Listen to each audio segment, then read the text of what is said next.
Hello दोस्तों, जय माता दी। आप सभी का हमारे इस यूट्यूब चैनल पर स्वागत है। तो कैसे हैं आप सभी लोग? आशा करती हूँ कि आप सभी लोग अच्छे होंगे, स्वस्थ होंगे। अगर आप हमारे इस चैनल पर नए हैं तो हमारे चैनल को सब्सक्राइब करें, वीडियो को लाइक शेयर करें और बेल आइकन दबाना ना भूलें, जिससे आपको हमारी नई नई वीडियो मिलती रहे। दोस्तों, मंगलवार को क्यों कहा जाता है हनुमान जी का दिन?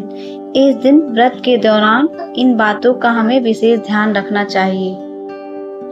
मान्यता है कि हनुमान जी को अमरता का वरदान प्राप्त है। हनुमान जी एकमात्र ऐसे देवता हैं जो कलयुग में पृथ्वी पर निवास करते हैं। पूरे विश्वास के साथ हनुमान जी का भजन व व्रत करने से मंगल दोष से छुटकारा मिलता है। कुंडली में मंगल दोष हो या कार्य सिद्धि के लिए राम भक्त श्री हनुमान जी की कृपा पाने के लिए बहुत से लोग मंगलवार का व्रत रखते हैं। कोई 7, कोई 11 या फिर कोई 21 मंगलवार का व्रत रखते हैं। माना जाता है कि कठिन से कठिन समस्या भी हनुमान जी की कृपा से दूर हो जाती है। लेकिन बहुत से लोगों के मन में सवाल होता है कि हनुमान जी को प्रसन्न करने के लिए मंगलवार का व्रत किसे करना चाहिए।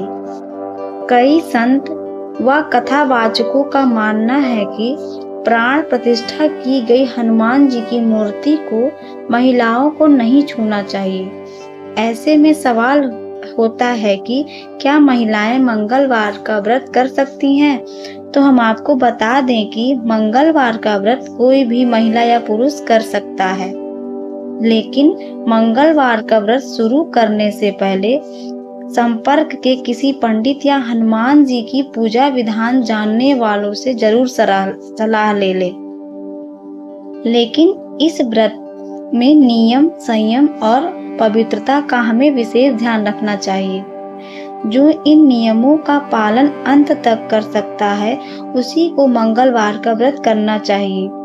ज्योतिष शास्त्र के अनुसार मंगलवार के व्रत में न सिर्फ जातक का मंगल दोष दूर होता है, शनि के प्रभाव से पीड़ित व्यक्ति को भी हनुमान जी की पूजा से राहत मिलती है। श्री हनुमान जी की कृपा से बिगड़े कार्य भी बनने लगते हैं। कहा जाता है कि हनुमान जी को अमर रहने का वरदान प्राप्त है और वे आज कलयुग में भी पृथ्वी पर निवास करते हैं।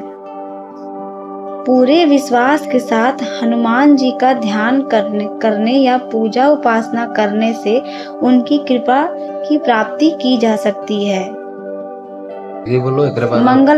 मंगलवार व्रत की विधि। मंगलवार को व्रत के लिए प्रातः काल उठकर स्नान करें और लाल रंग का कोई नया धुला हुआ कपड़ा पहने। इसके बाद व्रत का संकल्प लें और अपने निकट के हनुमान मंदिर में स्थापित मूर्ति को चमेली के तेल और केसरिया सिंदूर से चोला चढ़ाएं। संभव हो तो प्रसाद भी बांटे। इसके बाद घर के पूजा घर में या ईशान कोण में हनुमान जी की प्रतिमा रखें और गाय के घी का दीपक जलाएं। फल फूल अर्पित करें और उनकी स्तुति आदि करें। इसके बाद हनुमान चालीसा का पाठ और सुंदरकांड का पाठ करें। व्रत में फलाहार कर सकते हैं। व्रत वाले पूरे दिन श्री सीताराम जी का नाम का स्मरण करें। शाम को एक बार फिर हनुमान जी की आरती करें और भोग लगाएं। शाम को व्रत के पारण के बाद तक व्रत के दिन तक हमें नमक का सेवन नहीं करना चाहिए। हनुमान जी की कृपा पाने के लिए किसी भी महीने के शुक्ल पक्ष के पहले मंगलवार से हमें अपना व्रत शुरू करना चाहिए। मंगलवार का व्रत 45 या 21 दिनों के लिए रखना बेहद ही लाभदायक माना जाता है। आप चाहें तो इस व्रत को पूरे जीवन भी रख सकते हैं। वहीं मंगलवार के व्रत का उद्यापन करना भी जरूरी होता है, इसलिए आखिरी मंगलवार का व्रत रखने के बाद अगले मंगलवार के दिन पूरे विधि विधान से व्रत का उद्यापन करना चाहिए। मंगलवार को हमें एक विशेष बात का ध्यान रखना चाहिए। मंगलवार के दिन व्रत रखने वाले व्यक्ति को ना ही नाखून काटने चाहिए और ना ही बाल और दाढ़ी बनवानी चाहिए। आइए हम लोग जानते हैं कि मंगलवार का व्रत करने से हमें क्या लाभ मिलता है। मंगलवार का व्रत रखने से अमंगल का नाश होता है और सभी संकट दूर हो जाते हैं।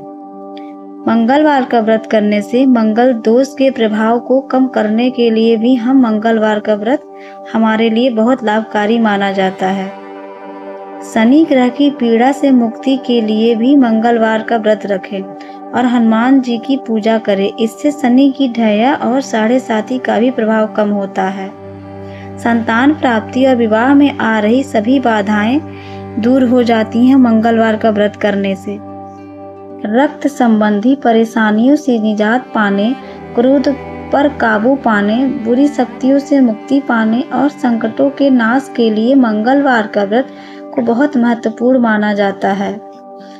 मंगलवार का व्रत करने से मान सम्मान, साहस और पुरुषार्थ में भी वृद्धि होती है। आइए आज हम आपको मंगलवार की एक छोटी सी व्रत कथा बताते हैं। एक समय की बात है, एक ब्राह्मण दंपत्ति प्रेम भाव से साथ साथ रहते थे, लेकिन उनकी कोई संतान ना होने के कारण दुखी रहते थे।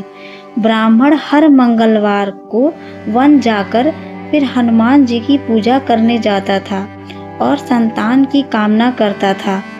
ब्राह्मण की पत्नी भी हनुमान जी की बहुत बड़ी भक्त थी और मंगलवार का व्रत रखती थी। वह हमेशा मंगलवार के दिन हनुमान जी का भोग लगाकर ही भोजन करती थी। एक बार व्रत के दिन ब्राह्मणी भोजन नहीं बना पाई, जिससे हनुमान जी का भोग भी नहीं लग सका। तब उसने प्रण लिया कि वह अगले मंगलवार को हनुमान जी को भोग लगाकर ही भोजन करेगी। वह 6 दिन तक भूखी प्यासी रखी और मंगलवार के दिन व्रत के दौरान वो बेहोश हो गई। ब्राह्मणी की निष्ठा और लगन को देखकर हनुमान जी बहुत प्रसन्न हुए और आशीर्वाद के रूप में एक संतान दी और कहा कि यह तुम्हारी बहुत सेवा करेगा। संतान पाकर ब्राह्मणी बहुत प्रसन्न हुई और उसने बालक का नाम मंगल रखा। कुछ समय बाद जब ब्राह्मण घर आया तो घर में एक बच्चे की आवाज सुनाई दी और अपनी पत्नी से पूछा कि आखिर यह बच्चा कौन है। ब्राह्मणी की पत्नी ने कहा कि हनुमान जी ने व्रत से प्रसन्न होकर अपने आशीर्वाद के रूप में हमें यह संतान दी है। ब्राह्मण को अपनी पत्नी की इस बात पर विश्वास नहीं हुआ। एक दिन जब ब्राह्मणी घर पर नहीं थी तो ब्राह्मण ने मौका देखकर बच्चे को कुएं में गिरा दिया। जब ब्राह्मणी घर लौटी तो उसने मंगल के बारे में पूछा। तभी पीछे से मंगल मुस्कुराकर आ गया और ब्राह्मण बच्चे को देखकर आश्चर्यचकित रह गया। रात को हनुमान जी ने ब्राह्मण को सपने में दर्शन दिए और बताया कि यह संतान तुम्हारी है। ब्राह्मण सत्य जानकर बहुत खुश हुआ। इसके बाद ब्राह्मण दंपत्ति प्रत्येक मंगलवार को व्रत रखने लगे। शास्त्रों के अनुसार जो भी मनुष्य मंगलवार व्रत और कथा पढ़ता या सुनाता है उसे हनुमान जी की विशेष कृपा प्राप्त होती है। उसके सभी कष्ट दूर हो जाते हैं और हनुमान जी की दया के पात्र बनते हैं। अगर आपको हमारी यह वीडियो अच्छी लगी हो तो वीडियो को लाइक करें तथा कमेंट में जय श्री राम, जय माता दी लिखना ना भूलें। यह वीडियो देखने के लिए आप सभी को बहुत बहुत धन्यवाद।